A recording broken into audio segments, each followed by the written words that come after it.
dan selamat datang, selamat menonton Membina Juara, rancangan di mana kami bersama-sama berkongsi pendapat, pengalaman dan juga tips-tips yang dapat membantu ibu, bapa dan anak-anak, remaja, pra-remaja membina juara dalam diri kita. Saya Sharifah Aleya dan sebelum kita kemukakan topik kita pada hari ini sebahagian daripada siri Memperkasakan Remaja kita, saya nak ucapkan selamat datang kepada tetamu online kita. Kita ada Nur Sakina Omar, wakil daripada Greenpeace. Alright, kita juga ada our audience kita, Putri, ada Esmir dan juga pasangan bapa dan anaknya, Wan Eddie dan Wan Edrul. Okay. Topik minggu ini seperti yang saya katakan tadi adalah sebahagian daripada siri Memperkasakan Remaja kita, dan topik episod kali ini kita nak fokus kepada perubahan iklim atau climate change. Saya pasti ramai anak muda Malaysia pernah dengar nama Greta Thunberg. Harap-harap saya sebut betul lah ya.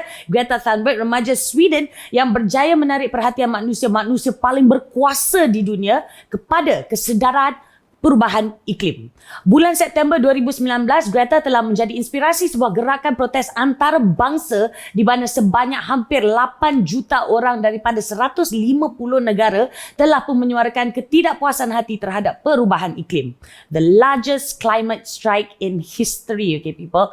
Dan ada juga antara 8 juta orang itu di Malaysia. Seramai lebih kurang 500 orang Malaysia juga mengambil bahagian dalam protes tersebut yang telah dianjurkan bersama Climate Action Malaysia ataupun kami, Amnesty International, AI dan juga Greenpeace. Tapi apa sebenarnya masalahnya? What is the fuss all about? Senang cerita, selama 40 tahun bumi kita ni semakin panas suhunya.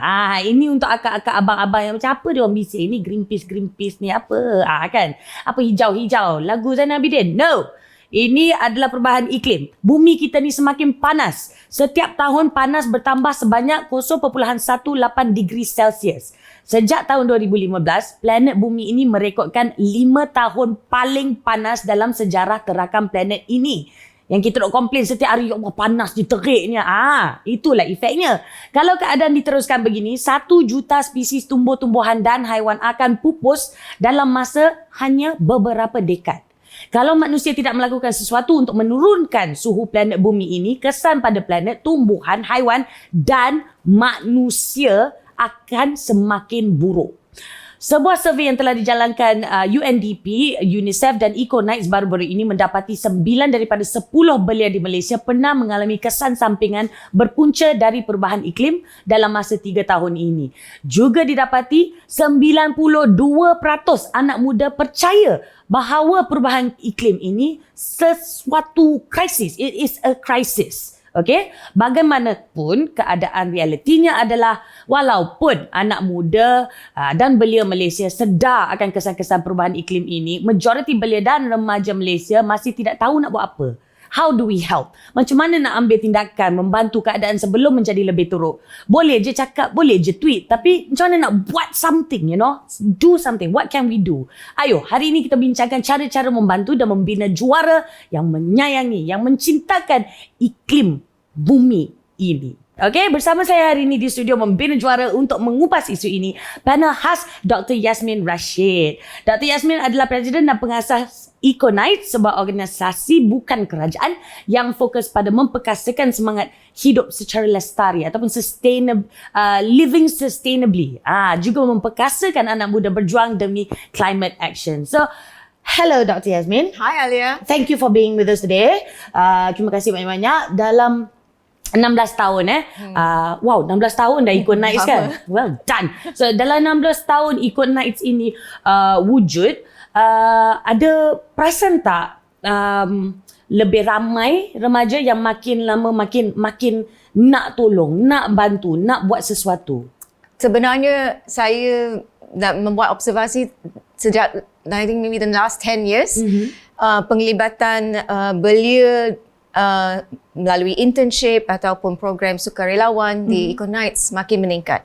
Masa saya mula Economics 15 tahun dahulu, kebanyakan daripada audience kita adalah budak kecil. Sebab anak saya pun time tu I think 3 tahun. Right, So kita buat banyak program berkaitan dengan pendidikan alam sekitar, khasnya untuk below 8 years old, below 7 years old. Kanak-kanak lah. Yeah, but anak saya dah membesar, sekarang dia dah 19 tahun, dan saya rasa evolusi Economics ni seakan-akan evolusi dia sebagai seorang belia. Dan saya pun pivot banyak program saya dan membuat program khas yang kebanyakannya ditujukan khas untuk penglibatan belia lah.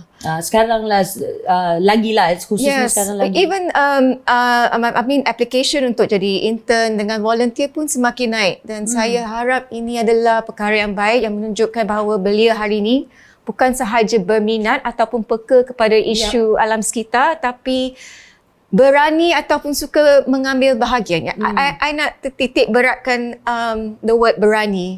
Sebab dari segi pengetahuan, pendidikan, kita semua dengan internet ni semua setiap hari kita boleh dapat pengetahuan kan.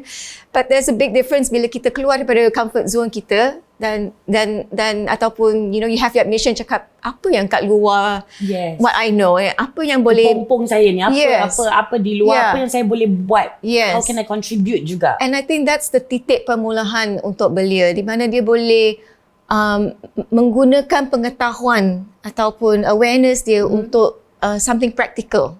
So melalui volunteering di dalam NGO ataupun sukarelawan dengan Greenpeace dan sebagainya, ataupun kadang-kadang buat program kat sekolah je, simple je. That's fantastic sebenarnya kan. Economics technically started off like that lah juga kan. Alright. Okay, so Economics played a role in developing the NYCC survey yang kita sebut-sebutkan tadi. Jadi boleh tak kalau Dr. kongsi sedikit lah apa yang didapati daripada survey tersebut, dan kenapa agaknya macam doktor cakap tadi, kita ada kesedaran. Zaman sekarang, belia sekarang memang ada kesedaran. Prihatin tu pun ada. Tapi kurang action. Action dia kurang. Adakah kerana mereka tak tahu nak pergi apa, mereka tak tahu nak buat apa, dan macam mana Economics boleh bantu mereka memenuhkan misi mereka itu. So kajian selidik, hasil daripada kajian selidik yang Alia share tadi tu adalah daripada projek belia kita, projek Vocal. I think it stands for Voice for Climate Action Leaders. Program ni bertujuan untuk membina ciri-ciri leadership di dalam mengatasi isu climate change. Dan hasil daripada kajian menunjukkan 2 perkara yang penting. Nombor 1, lebih daripada 90% daripada belia yang kita temukan memang yang mereka berasa yang climate change ni adalah isu yang real dan serius dan perlu ditangani. The other main fact from the result was that about 60%, lebih kurang 62% daripada mereka rasa gelisah, risau. Sekiranya tidak apa dibuat terhadap isu tersebut. Dan data tu memberitahu saya lah yang it has come to a psychological stress issue already. Yang it's not like kita tahu isu tu dan kita risau, dan right now we're actually reflecting on kita punya masa depan. So saya rasa ramai belia dengan pelbagai jenis maklumat yang sedia ada mengenai perubahan iklim, mereka sedang memikir apakah impak terhadap masa depan saya. Dari segi kerja, kualiti hidup, sebab kita lihat cuaca makin panas, dan kita ada krisis makanan, food shortage, dan krisis jerebu, resources, dan isu-isu ni masa saya kecil tak pernah pun saya dengar. Sama. Tak ada pun masalah plastik. Time saya, kita tak minum dengan plastik. Kita minum kalau kat pasar malam dengan gelas je. Habis kalau tak kat situ. But that transition, kita dah ke consumerism, there's more population today. Dan unfortunately makin dadaklah perubahan iklim ni. Dan jadi boleh tak kalau kita katakan adalah sesuatu yang bagus sebenarnya yang peratusan remaja yang risau, yang menunjuk mereka prihatin, mereka sedar bahawa ini adalah satu krisis, dan diorang risau, maknanya dengan kerisauan itu mereka akan mencari jalan untuk memperbaiki situasi. Adakah itu berita yang baik? Ya, Ratusan spirit itu yang tinggi. baik sebab saya rasa itulah motivasi yang memberi Greta Thunberg, ya. Satu inspirasi untuk membuat protes tersebut. Dan saya rasa kalau lebih lagi belia yang bermotivasi untuk take that first step and take the action, insyaAllah kita boleh melihatlah positive impact kepada alam sekitar kita. Okay, kalau kita nak berterus terang lah, bab perubahan iklim ni saya lebih senyap. Saya tak berapa nak pandai, saya tak berapa nak tahu dan saya tak berapa nak menyuarakan. Tapi bila saya tengok, contohnya kalau di Twitter lah, paling senang di Twitter, ramai anak belia yang bising dan menyuarakan ini tidak patut, malakah ini all these things, and they're fighting for that. Tapi tetap sekumpulan yang kecil kalau dibandingkan dengan satu Malaysia. Betul. So that means that we are not yet able to act decisively. Maksudnya kita belum tahu apa yang kita harus lakukan dan macam mana kita patut apa yang kita patut rasakan. You know? Tapi ada juga perbezaan dengan bising dengan sesuatu isu dan tahu macam mana menunjukkan tenaga tu untuk membuat sesuatu untuk menangani isu tersebut. Right, you can't be just typing about it, but if that's all, then tak guna juga kan. So okay, daripada kongsi gambar, raising awareness, how do we physically act at home? Really? I mean, sesenang itu. I think a lot of what I do today is not rocket science. Saya selalu saran kepada kedua anak saya, seorang 19 tahun, seorang 12 tahun. Dan saya tak pernah pun nak fokuskan kepada naratif selamatkan alam sekitar. Ini semua adalah nilai di rumah. Contohnya setiap Sabtu, anak bongsu saya yang 12 tahun tu akan tahu chores dia, tugas rumah dia adalah go through that recycling bin and separate all the recycling. So they all grew up with that. Dan saya rasa kalau nak membina seorang belia yang boleh membawa perubahan yang positif, tak kisahlah alam sekitar ke tak, pendidikan di rumah sangat penting. Dan I hope monkey see, monkey do. Maybe sebab saya dengan suami saya pun banyak menggalakkan mereka membuat tersebut. Kita pun banyak volunteer, macam contoh esok kita dah buat plogging pukul 7 pagi. What's plogging? Plogging, picking up trash while jogging. Learn something new every day. Okay. Weekends, and saya rasa mereka bertuah sebab dari kecil, dari 3 tahun dah ikut mak ikut mak pergi tanam pokok, pergi buat community project, pergi kampung orang asli, pergi kutipkan sampah. Jadi untuk anak saya itu bukan perkara janggal. In fact, it's like what we do on a weekend. Dan saya bila melihat cara diorang reaksi mereka, emosi mereka, bila mereka dapat melihat perbezaan antara hidup saya dengan hidup seorang kampung orang asli, appreciation mereka, saya haraplah kalau saya tak dapat menukar cara belia memberi perubahan positif kepada alam sekitar, kalau dapat ubah 2 ekor ni pun dah cukup dah. Because it starts from there. It's true. But tapi betul. Apa yang doktor cakap adalah bagus pada saya.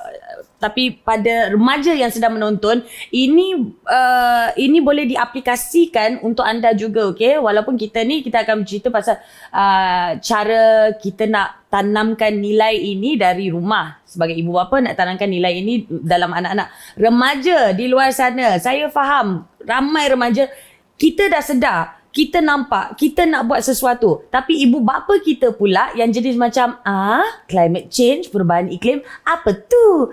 Inilah peluang untuk anda. Cuba didik ibu bapa anda. Ajak ibu bapa anda plogging. Kan? Tu, I baru belajar, okay? Plogging ataupun tanam. Make it a family thing as well. So, remaja pun inilah ada antara satu cara untuk anda mulakan aktivisme anda itu dengan mendidik ibu bapa anda. Okay? So, yes, it works both ways. It works both ways. Alright? Yes, definitely. Eco-Night sendiri, macam mana daripada apa yang didapati dalam survey NYCC itu, how are you working to memecahkan barriers yang ada tu? Jadi, projek vokal, bila kita lihat data daripada kajian selidik tu, sebenarnya projek ni ditujukan untuk membangunkan ciri-ciri leadership di kalangan belia. Dan kami rasa tak kisahlah belia ni daripada background yang berbeza ataupun berminat kepada subjek yang berbeza. Yang penting adalah soft skills and leadership skills. Okay. So kebanyakan daripada program dan workshop kita buat adalah menunjukkan mereka macam mana menggunakan digital technology untuk memastikan program aktivism dijalankan dengan lancar ataupun dijalankan secara berkesan. Kami juga membuat we teach them how to be better presenters. Right. We also teach them how to write better. So that you can convince either if you want to convince your parents ke ataupun nak convince cikgu sekolah ke ataupun nak convince boss ke. There are different approaches to do that. Jadi most of the programs is really about I guess memperkasakan belia untuk lebih berani. Lebih berani bersuara. Lebih confident. Mempunyai minda yang I guess yang boleh implementkan proses yang betul, kenal mengenali stakeholder kita, messaging yang tepat. Jadi saya rasa it's very applicable kepada semua belia sekarang sebab saya rasa tengok belia sekarang akseskan teknologi tak ada masalah kebanyakannya ramai daripada kita dan manipulation of technology pun sangat-sangat bagus. So the question is, do they know how to use the right tools to make the right change? Okay, that goes back to you can scream and shout on social media and everything, but then if you don't know what to do with the power that you have, pun boleh tersasar juga. So Econaut is basically focuses on that lah. Mengajar cara menggunakan apa yang ada demi kebaikan dan demi menambah baikkan aktivism. Dan membuat perkara tersebut dengan minda yang lagi strategik. Right. Supaya boleh dapat impact yang berkesan. Okay, that's very helpful. Okay, antara program-program yang dijalankan Econaut, ada cara lain menghidupkan lagi perasaan kasih, cinta, sayang, pentingkan perubahan iklim ni? Jadi ada beberapa jenis entry point lah kalau kita nak merangsangkan minat belia terhadap isu alam sekitar. Satu adalah contohnya melalui program sekolah, cuti sekolah. Kami banyak buat camp. Time COVID ni tak adalah camp kan. Yalah, haruslah. Tapi dulu camp tu memang best gila sebab kita buat kat hutan. Kadang-kadang pelik juga tengok belia yang dah 16 tahun tapi tak pernah masuk hutan, tak pernah masuk sungai. Mak bapak cakap they very dangerous, you know, that kind of thing. And I thought that was quite fundamental lah untuk buat dia orang. Tak pernah set up kemah. Tak tahu nak set. Bila suruh set kemah, cari internet, nak YouTube kan macam mana nak set kemah. Aduh. Okay, hello people. Sorry okay, sorry. Saya nak terpaksa mencela kat sini. Saya ni membesar di bangsa tak ada hutan berdekatan. Tapi saya pernah masuk hutan, pernah main sungai dan pernah bina kemah tanpa menggunakan YouTube. Okay. So please people, come on. Di background tak menentukan kan? So okay. Tapi kami perasan ramai belia yang what we call are quite nature deficit. Kurang peluang untuk menikmati alam sekitar. Jadi bila tak ada peluang, jadi the natural reaction is takut lah because you're not familiar with it, right? Kita akan takut pada benda yang kita tak kenal. Jadi salah satu program yang saya suka sangat tengok reaksi belia-belia ni adalah program Nights of Nature. It's a 5-night 4-day camping. Diorang dapat bergaul dengan orang asli, dapat start their own fire, and we have all sorts of speakers to really teach them about sustainability. And then for the older ones, kalau university student, kita ada banyak program yang fokus very issue specific lah sebab bila dah kat universiti dah belajar banyak kan. Jadi sometimes it's about food security ataupun kita buat webinar dan sebagainya. Tapi saya rasa the game changer adalah melalui sukarelawan lah, program sukarelawan dan internship lah sebab time tu belia pun dah agak matang kan. Dan dah banyak information. And I rasa that is that tipping point where we want to challenge them based on what you know. How do you then apply it? You know, is it about designing a program? Is it about putting that good message on social media? I mean, the youth are amazing. They're so creative. Itu yang saya jealous. Bila tengok belia ni kan, kadang-kadang I'm just amazed at how a 23-year-old or 19-year-old can come to our organization, volunteer, and come up with such ideas and faham? And I get inspired bila tengok their outcome, and I was like, I actually have a lot more to learn from Belia, to be honest. Dan kita ada sebenarnya banyak lagi yang kita akan bincang bersama dengan Dr. Yasmin mengenai topik hari ini. Jangan lupa tetamu online kita pun ada lagi, okey? Jadi jangan ke mana-mana, kita berehat seketika, kembali bersama Membina Juara.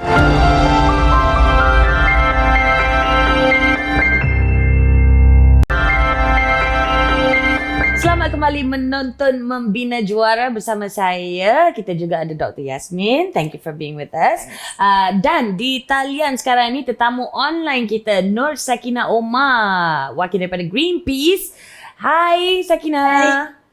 Hello. Terima kasih sudi meluangkan masa bersama kami. Okey, Sakinah dah pun dengar apa yang Dr. Yasmin kongsikan tadi. Apa antara pengalaman Sakinah pula dalam membantu anak belia kita dan tahap pemahaman mereka mengenai perubahan iklim ni? Saya rasa anak muda zaman sekarang ni dah semakin aware lah dengan sendiri tentang isu perubahan iklim, kerana kebanyakannya penggunaan sosial media dalam kehidupan seharian kan. Informasi tentang perubahan iklim je lebih banyak tersedia sekarang and in more digestible form lah. Banyak organisasi bukan sahaja Greenpeace dan kami dan Economics, banyak lagi organisasi dan inisiatif yang mengeluarkan informasi ini. Saya juga percaya kesedaran yang lebih ni kerana mereka melihat sendiri dengan mata kepala dan kesan-kesan drastik akibat perubahan iklim seperti banjir besar, wildfires and other extreme weather events. Yep. Okay, tapi pada pendapat Sakinah sendiri ataupun based on your observation lah, adakah mereka betul-betul faham the crisis that's going on, faham apa yang bakal berlaku, yang sedang berlaku? Saya rasa at some level dia orang faham. Mungkin ada yang lebih interested dan ada yang kurang interested. Dan itu kita boleh ubahlah dengan mindset change.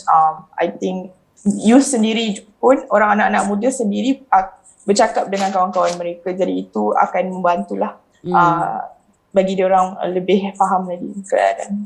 So they're quite literally spreading awareness as well lah kan? Yeah, which is great lah. Walaupun macam pemahaman dia orang ada berbeza-beza, but at least they're talking about it. They've started a conversation. Okay, so this conversation is ongoing. Macam mana Greenpeace pula, apa antara usaha Greenpeace bantu komunikasi ini, conversation mengenai perubahan iklim ini dan aktivism ini, skew itu untuk betul-betul dijadikan action, dijadikan perbuatan. Okay, maybe saya cerita sikit bagaimana Greenpeace menjalankan kerja kempen kami lah. Kami ada berdasarkan IDEAL framework. So IDEAL, it's investigate, document, expose, act and lobby. So kebanyakan besar kerja kami dijalankan belakang tabir lah. Kerja kami bukan cuma investigate. Yang investigate tu boleh melalui research atau recording seiring dengan kerjasama dengan ally lain lah untuk memberi impact. Tapi juga kita melobi dan sometimes push for perubahan dalam praktis dan dalam polisi oleh kerajaan dan corporations. Oleh sebab tu kita perlulah independence and integrity. Integrity sangat penting lah untuk kerja kempen kami. Tapi kalau di belakang tabir ni tidak berhasil, kami kemudian akan highlight dan expose and then might escalate the campaign into aksi tanpa kekerasan. Kita orang panggil non-violent direct action. So sebab bagi kami people power is very very important. So kuasa rakyat, kuasa orang lah. It's always at the heart of our campaigning. So sama ada online or offline. Sekarang ni banyak lagi online kan sebab pandemik. Volunteers or donor or whoever you are, semuanya memainkan peranan yang sangat penting. Seperti maybe saya bagi example, kita ada hari tu menang kes isu hutan simpan Kuala Langat Utara, di mana kita kerana keadaan pandemik kita banyak buat kempen ni secara online lah. Jadi kita ada buat website memberi informasi. Kita juga ada link yang boleh terus email kepada MB Selangor, terus email kepada adun anda, terus email kepada exco member Selangor. Jadi semua ni cara kita untuk engage the youth lah, kerana mereka suka buat kerja online. Jadi kita memberikan all this option. Adakah itu outlook Greenpeace? How do you engage how else do you engage dengan anak-anak muda ini bila membincangkan perubahan iklim ataupun apa yang boleh mereka lakukan? How do you engage with them? Bagi Greenpeace, saya rasa dekat Malaysia macam mungkin baru naik lagi, sebab kita baru lagi, office masih baru, dah buka 2017 je. Tapi kita ada banyak, cara kita lah banyak ally lah. Macam kami is one of our ally, and dia orang banyak youth involvement, university student, even younger than that. So kita gunakan allies kita untuk connect to the audience lah. Yeah, Dr. Yasmin was saying earlier, Dr. Yasmin cakap, Greenpeace punya project memang best, okay? They've got some really cool projects. So antara projek-projek yang sedang dijalankan dalam masa yang kita tak boleh nak keluar, kita masih terhad, ada tak projek yang sedang berjalan sekarang ini yang boleh mengkuat lagi, memberangsangkan lagi semangat aktivisme perubahan iklim ni dalam remaja? Yang tadi saya bagi example tadi, Hutan Simpan Kuala Langat Utara yang kita baru je menang.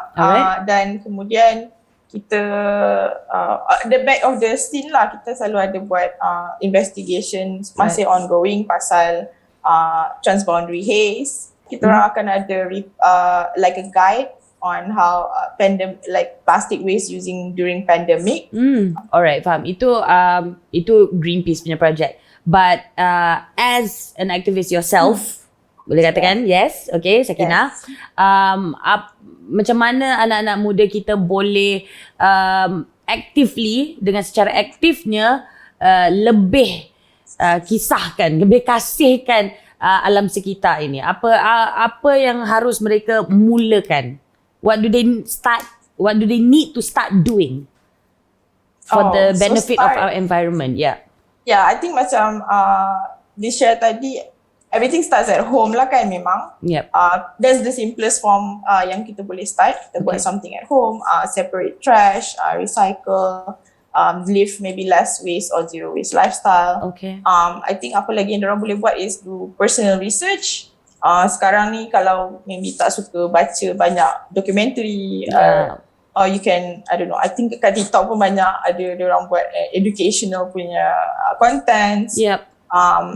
Benda-benda macam, saya nak ketengahkan yang macam sign petition tu bukan benda yang macam kecil. Sebenarnya it's like a vote. So every small thing counts. So jangan macam rasa macam tak ada apa kot, tak payah kot, tak. Jangan just sign and then share. Jangan pandang sebelah mata lah. Petition lagi. No. Suara anda mungkin suara yang satu yang kita perlukan, okay, yang tak dapat. So jangan tutup sebelah mata. Okay, thank you Sakinah. Alright, kita akan kembali bersama Dr. Yasmin juga Sakinah juga. Sebentar saja lagi ada juga soalan-soalan dari tetamu online kita. Jangan ke mana-mana, kembali menonton Membina Juara.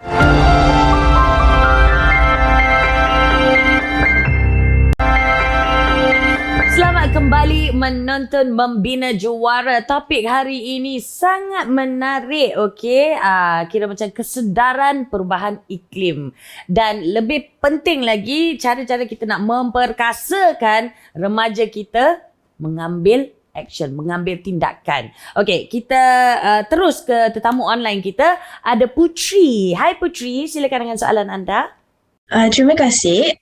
Soalan saya adalah, rakan sebaya saya hanya mempedulikan tentang permainan video, K-pop dan memberi belah. Apa yang patut saya lakukan untuk mendapatkan perhatian rakan sebaya saya agar mereka lebih kisah akan perubahan iklim yang bakal menjejas masa hadapan mereka? Sebenarnya kan Putri, soalan Putri tu saya dah banyak kali mendengar. Dapat soalan yang sama repeatedly. Kebanyakannya datang daripada intern ataupun volunteer kepada di dalam Eco Nights. Dan jawapan saya adalah, jangan kisah mengenai peers dulu. Saya rasa kadang-kadang kita kena lagi confident dengan apa yang kita passionate mengenai climate change. Dan lead by action. Try not to be too pushy. Try not to be pushy, but make it more fun. Some of the things yang mungkin kita Kalau berkaitan dengan online game, K-pop, mungkin kita boleh berkaitan dengan penggunaan tenaga, contohnya. Kan? Dah habis main online game, switch off lah. Plug it out because electricity is still being used, right? Shopping, either online or physically, penggunaan plastik. Betul tak? Plastic bag dan sebagainya. Jadi, some of these things can be just very fun conversation. Yang penting sekali Putri, yang Putri pun buat sedemikian. Sebab kalau Putri bercita-cita nak menukar minda kawan-kawan Putri, mereka pun sedang memerhati Putri. Yes. Ya? Jadi walk the talk. Yes. Kalau tak kita jadi hipokrit, betul tak? Betul. Betul. Betul Putri? Betul? Setuju? Yes. Okay, so kira lead by example. Betul juga kan Putri, member kan, kalau kawan kita bebel macam mana pun, kalau dia tengok kau pun pakai plastik, habis. Dah habis. Tamat perbincangan kita di situ. Jadi lead by example. Alright. Yeah. And saya yakin Putri you can do it, okay? Sakina ada nak kongsi sedikit dengan Putri tadi? Ya, sebenarnya saya nak cakap yang Blackpink dengan Red Velvet, some of these K-pop groups sebenarnya fighting for a greener world juga. There's this thing called K-pop for Planet. It's an environmental advocacy platform. Ada fans of macam BTS, EXO, NCT Dream, Monster X, Super Junior. Okay, I pun tak tahu banyak nama. You tak tahu banyak, you dah sebut dalam 10 kot. Tahu sikit lah. Okay. Dan sebut, diorang ni fans of this K-pop group kan. Diorang semua fundraise tau for environmental cause in their idol's name. Right. And it's called K-pop for Planet lah. It's launched on World Wildlife Day on the 20th, before the 26th UN Climate Change Conference. Jadi bukan nak cakap dekat Putri lah yang mungkin kalau kawan dia suka K-pop sebenarnya ada cara untuk for the environment. It's like bukan macam kalau you fan of K-pop, tak semestinya it's not exclusive, it's not mutually exclusive yang you tak boleh jadi environmentalist. Yep. Saya pun nak berkongsi dengan Putri, boleh? Boleh. Putri, I have a 19-year-old daughter who absolutely loves fashion. Tapi Alhamdulillah dia banyak baca, dia banyak tahu mengenai impact fast fashion terhadap alam sekitar. Dan sekarang walaupun dia masih muda, tapi dia adalah seorang strong supporter of sustainable fashion. Jadi dia start online business di Instagram di mana dia akan beli kain-kain yang orang buang dan terpakai, terbuang, dia akan redesign, dia belajar sendiri bagaimana nak jahit. Banyaklah mesin kat bilik dia. Dan dia jual. Dan masa dia jual, dia mengambil peluang lah untuk menitik beratkan awareness mengenai sustainability. Like, did you know if you buy this from me, you're reducing this piece from ending up in the landfill? It's given a new life and you're buying it from me. And she also gives information, contohnya, fast fashion ni, dia travel daripada jauh kan, come from other countries, China, India, and that's quite bad for the environment dari segi impact pada carbon emission dan sebagainya. Jadi, saya agak bangga juga, saya pun ada terfikir kan, bila lah dia boleh, macam mana saya nak test kalau dia faham tak apa mak dia buat, dan dia passionate tak. Tapi saya pun tak sangka dia menggunakan fashion sebagai satu topik. Rasanya dia spin kan? Dia buat duit juga, dia entrepreneur juga. Dan dia quantify. Like I think at the end of the year dia cakap dia nak buat report, dia nak cakap kat semua orang berapa meter kata rangkaian yang dia dah selamatkan daripada dibuang di dalam tapak puluh-pulusan. So I hope whatever I do rub off her. Tapi saya rasa dia, as a 19-year-old, dia banyak guna TikTok, IG, dan saya haraplah dengan macam influencing role macam tu, it's actually walking the talk. She's walking it, dan dia just make sure ada message alam sekitar dalam business dia lah. That's actually quite amazing sebenarnya. And that, like you said, is walking the talk. Dan sebenarnya Putri, so dari situ, okay lah, boleh kasih chance lah your kawan. Okay lah, minat lah K-pop, suka fashion everything. Tapi, you tahu tak fashion you tu, yang you minat tu, yang shopping you tu, it's not sustainable, boleh lah dari situ. Dan mungkin bersama-sama dapat, lebih praktikkan apa yang diceritakan atau apa yang dibincangkan, like practice sustainable, living sustainably, dan juga pada masa yang sama sokong K-pop tu, sokong juga K-pop punya activism juga. Okay? Alright, cool. Thank you. Mari kita teruskan ke soalan yang kedua daripada Izmir. Yes, Izmir, silakan dengan soalan anda. Saya nak tanya, walaupun kami di rumah, kami tetap boleh menyumbang kepada perubahan iklim. For example, like the little or small things that we do yang mungkin kami tak perasan. Soalan saya adalah, apakah inisiatif yang kami boleh ambil untuk mengurangkan sumbangan tersebut? A few things you can do, Azmi. Number satu, saya rasa sangat fundamental dan basic adalah pengasihan separation of our waste. Did you know that kalau kita boleh just buat one change, benda-benda yang berkaitan dengan makanan organik kan, yang ada kuih tel lah, ada air tu, asingkan sebagai sampah, dan benda-benda yang boleh dikitas semula, kita asingkan. Sekiranya kita boleh buat pengasingan ni, maksudnya barang-barang yang kita tak boleh kita semula tu barang-barang yang boleh kompos kan, kita buang kat luar rumah. The things that we are not throwing into our normal rubbish bin, that's about 45% of your total trash at home. Wow. So by just separating your waste, you're actually reducing 50% of your trash to tapak pelupusan sampah. Jadi very basic. How do you do this? Have one bin for things that are soiled with food. You know, with food wrappers, your french fries, your chili sauce. There's one bin for it. Right. And another bin for everything else that doesn't have food. Okay. And that bin, you can hopefully, inshallah, recycle everything. Okay. And an average Malaysian throws out about 40% food waste. So you're going to reduce that by 50%. Wow. By 50%. By 50%. So banyak sampah yang pergi tapak pelupusan sampah ni actually sisa-sisa makanan. Aduh. Yeah. So sebenarnya Izmi, soalan awak sangat-sangat ngam lah sebenarnya, sebab dengan perkara kecil-kecil yang kita buat ni dapat mengurangkan sebanyak 50% hasil pembuangan setiap rumah ya. Yeah. Oh my goodness, that is a Banyak lot. tu. Okay. Saya nak tanya Sakinah lah, okay? Kalau kita ada Izmi macam ni kan, soalan-soalan dia yes, I love it. Dia memang kena dan dia memang patut dipraktikkan. Dan contohnya, kalau misal kata dia nak kongsikan cara hidup yang baru ini, yang we start at home, or this is his way of activism, of showing activism and being part of it, macam mana dia nak luaskan message ini online lah, contohnya? Saya rasa dia boleh guna media sosial lah, kalau banyak follower, maybe buat TikTok, benda-benda yang menarik tetapi pada masa yang sama educational. Jadi datang daripada orang muda sendiri, saya rasa orang muda lain akan tengok dengan lebih menarik lah daripada datang daripada orang tua macam kita. Janganlah macam kita. I tak mengaku. Okay, saya ada soalan tambahan, okay, untuk bagi pihak zaman I sama sebaya dengan Izmir ni.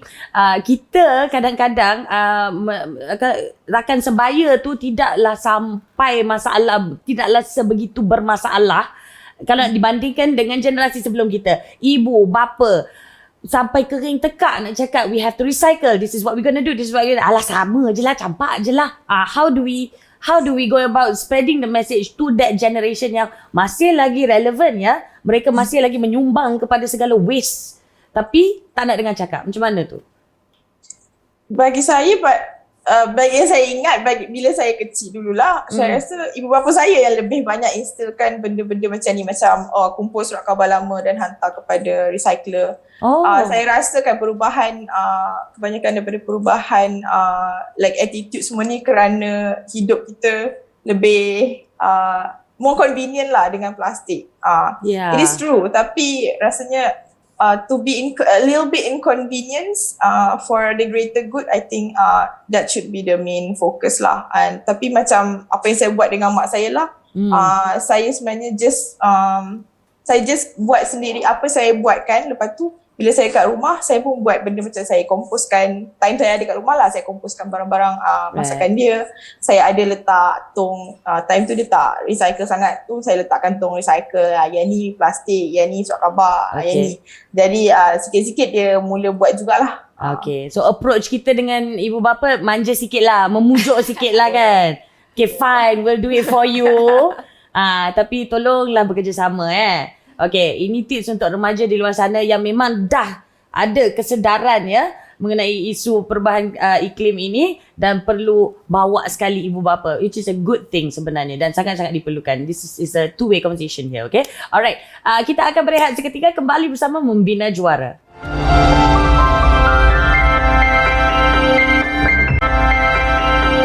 Selamat kembali menonton Membina Juara. Alright, kita akan teruskan ke Wan Eddie dan juga Wan Edrol, pasangan bapa dan juga anak yang ada soalan untuk doktor dan mungkin juga Sakinah. Silakan. Kami ada 2 soalan. Okay. Soalan pertama, perlukah kesedaran mengenai perubahan iklim bermula di peringkat sekolah rendah? Okay, soalan kedua, apakah cara logik bagi ibu bapa untuk menanamkan kesedaran mengenai perubahan iklim? Soalan yang pertama pada Dr. Yasmin. Ya, sangat perlu. Tapi cara kita mungkin mencari metodologi kan untuk meningkatkan kesedaran tu mungkin berbeza lah dengan budak yang di sekolah rendah dengan budak di sekolah menengah kan. Jadi di rumah saya kita banyak guna filem. Animation, YouTube, games. Untuk make it fun. I mean, perubahan iklim tak bolehlah jadi topik yang boring kan. Sama ada, kadang-kadang anak saya pun suka fashion, suka beli barang. Kadang-kadang kita just teach a lesson about, if you buy a lot of toys with plastic, you know where the plastics end up when you grow up. So small things like that. Also teaching her, contohnya, don't waste your food, eat only what you can, clear your plate, don't throw food away. I think these are fundamental things. And as much as we can, we gamify it at home. And sometimes it's just throwing them off the cliff. Like my youngest daughter, dia jijik, dia tak suka bawa food waste pergi compost bin. Sebab dia tahu kadang-kadang compost bin macam-macam haiwan kan. Hantu Sakinah. Aduh, lipas lah apalah kan. Because my compost bin is outdoor, right? Okay. So what happens? She finish everything in a plate. Because she doesn't want to go compost. Semata-mata sebab dia geli nak pergi compost bin, dia habiskan makanan dia. Completely change. Masya Allah. Dan saya buat ni kat office. Jadi, tinggal tulang pun you kena letak compost. So, in the end of the day, my office staff semua jadi vegetarian. Sanggup tak nak makan daging sebab tak nak buang tulang tu kat compost bin. Faham. Saya baru terfikir tau. Betul, saya baru terfikir macam mana kalau makan ayam ni mesti ada yang nak kena buang kan tulang dia. Vegetarianism it is. Mama yang jam je. Eddie and Edro, I hope that helps. I think the most logical way is it must be fun lah. Yeah. I mean, if it's not fun, then seriously, no one's going to make any move to make any difference. Right. Kan? Dan tak semestinya di peringkat sekolah rendah sahaja, tapi memang dari rumah lah. Like dari awal Dr. Yasmin cakap, it starts at home. Dan nilai itu pun bermula dari rumah. Okey, soalan keduanya, apa cara logik bagi ibu bapa untuk menanamkan kesedaran mengenai perubahan iklim ya? Maybe Sakinah can give us an answer for that. Maybe menunjukkan dia orang apa yang boleh dilihat dengan nyata. Iaitu macam bila ada acara macam bila ada flooding ke semua tu, tunjukkan kata this is because of climate change and why, cuba tunjukkan example lah yang nyata yang boleh dia orang nampak dengan mata kepala. Alright, thank you very much Sakinah. Mungkin doktor pun boleh bagi sedikit lah mengenai cara logik ni sebagai seorang ibu. Mungkin saya berbeza sikit sebab nilai-nilai ni mungkin saya dah terapkan masa dia orang kecil kan.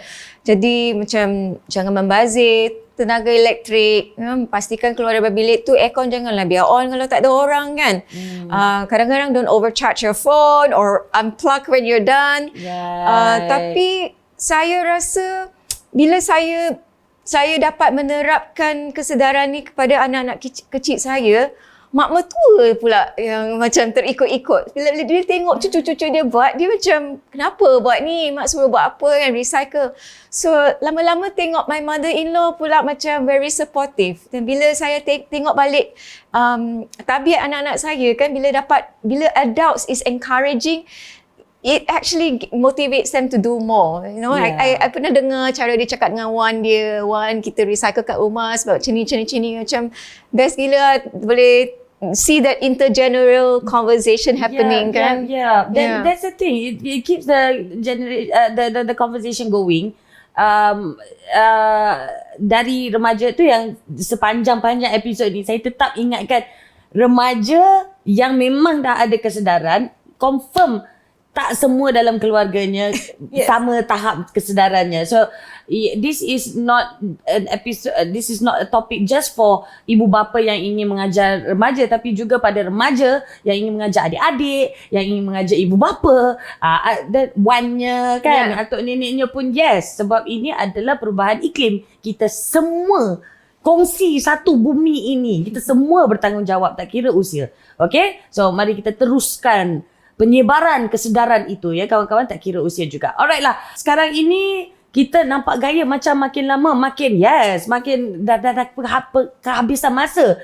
Sedar tak sedar, okay? Tapi sebelum itu nak juga tanyalah tempat-tempat ataupun di mana kami boleh pergi untuk contribute and also to spread awareness juga. Mungkin Sakinah boleh kongsi kalau kita teringin nak mengambil bahagian dalam aktivism ataupun just to contribute our energy some way dalam this mission ni. Untuk Greenpeace, anda boleh pergi ke website kami lah, greenpeace.org/Malaysia. Boleh sign up untuk jadi volunteer, ataupun jika ada kempen-kempen yang sedang berjalan, kita akan ada page information dekat situ. Macam yang saya cakap tadi pasal hutan simpan Kuala Langat, bila kempen tu tengah berjalan, ada website dia, ada link dia macam mana anda boleh take action. Dan jadi saya rasa tapi macam grup lain pun ada important jugalah. Jadi maybe media sosial juga sangat important. Kita pun selalu update juga di situ apa yang anda boleh buat. Mungkin ada breaking news ke apa ke tentang environmental kat situ lah. Alright, so you don't necessarily have to be a part of one particular group. You can always take action lah. Yes. Okay, fantastic. Thank you Sakinah. Doktor, maybe you can... Sebenarnya terdapat berbagai jenis organisasi di Malaysia yang belia boleh mengambil bahagian, sama ada sebagai sukarelawan ke ataupun intern kan, terpulang. Dan mak bapak pun boleh melibatkan diri juga. Kalau sekali kan lagi seronok. So selain daripada Eco Nights dan Greenpeace, ada My Hutan, kami, Kuasa Perak, Malaysian Youth Delegate, MYD, mungkin kepada belia yang suka isu-isu policy, advocacy dari segi governance kan, legislation dan sebagainya lah. Jadi saya rasa the kind of organisation kat luar tu banyak dan sedang membangun, not short of organisation. Cuma kita memerlukan lagi lebih banyak penglibatan belia. Jadi pergi ke social media mereka, pergi ke website mereka, dan kebanyakan daripada NGO ataupun organisasi tersebut dah ada banyak jenis resources dah kat website je kalau nak baca kan. Tapi kalau nak short one, animation semua, pergilah kat TikTok dia orang, sebab semua NGO pun dah ada TikTok, ada IG dan sebagainya. Right. So for fast and quick information ada the IGs and the TikToks. Tapi kalau perlukan tempat untuk sign up, okay, enough. I dah penat dah fikir, I dah penat dah type, I dah penat, I nak buat something, I nak tunjukkan support, I nak take action now. Boleh ke laman web banyak-banyak seperti yang doktor katakan tadi, macam-macam organisasi, macam-macam resources, hanya memerlukan penglibatan sekarang ini. Okay, so belia di luar sana, anak remaja di luar sana, bawa sekali mak bapak, bawa sekali atuk nenek, jom kita join sama-sama, let's take action and let's look after our planet lah, please lah. Climate change is real people and it is a crisis. Okay, untuk dapatkan lebih maklumat mengenai apa yang telah pun dikongsikan dalam episod ini, kalau anda terlepas ini sana, don't worry, anda boleh layari laman web, laman sosial kami juga yang tertera di bawah sini. Like, share, follow, spread the awareness juga. Terima kasih banyak-banyak. InsyaAllah kita akan jumpa di episod yang akan datang. Saya nak ucapkan terima kasih pada Dr. Yasmin from Economics dan juga Sakina from Greenpeace, juga kepada Encik Wan Edi dan Wan Edrul, Izmir dan juga Putri. Terima kasih kerana sudi bersama kami. Kita jumpa di episod yang akan datang. Saya Sharifah Aleya. Ini Membina Juara. Assalamualaikum. Bye.